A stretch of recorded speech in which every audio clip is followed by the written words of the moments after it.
This is Marketplace. I'm Kai Rizdal. People get relocated by their employers all the time. Sometimes voluntarily, sometimes not so much. The 7,000 Peace Corps volunteers who were ordered home back in mid-March are definitely in that not-so-much category. And now, in an economy without a whole lot of momentum going for it, they are trying to find their footing. Marketplace's Andy Euler caught up with some of them. It was just a month ago when 34-year-old Adam Greenberg and his partner were developing sustainable fish farms in Central Africa. Then, on March 16th, an email from the Peace Corps telling them to come home. Quite frankly, after learning about the chaos of airports and how it was accelerating in the United States and the general unpreparedness that it looks like the United States was facing, we kind of thought, we might actually be safer here in this rural village. So they considered just staying in Zambia. That would have meant that they'd be completely on their own, no more pay, no health care, nothing. But that wasn't the deciding factor for Greenberg coming back to San Diego.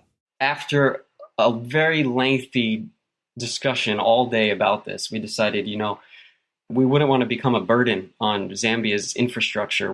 So we figured it would be the most responsible thing to return. He can't wait to get back to Zambia, but the official word from the Peace Corps is it'll be at least until October before anyone can return to their service countries. He's got enough money saved up to be okay for a few months, but after that, he'll likely have to start looking for a temporary gig to pay the bills at a time when unemployment is all of a sudden jaw-droppingly high. It's not the best job market to come back to. 23-year-old Stephanie Estrella was only 6 months from completing her 2-year stint in Southeast Asia when she was sent back to the U.S.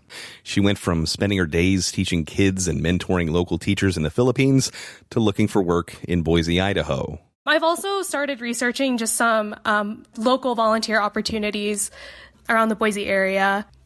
So next steps it's all kind of up in the air, but I feel like it's like that for a lot of Americans. Right now, she's living with her parents. Tim Fang is too, but it took a minute to line that up after he was forced to leave Thailand. I came back to the United States, but both my parents are considered high risk, so I had to quarantine myself for 14 days in a rental property that I had to pay for up front. He says the Peace Corps is working on reimbursing him for the rental, but paperwork is backed up.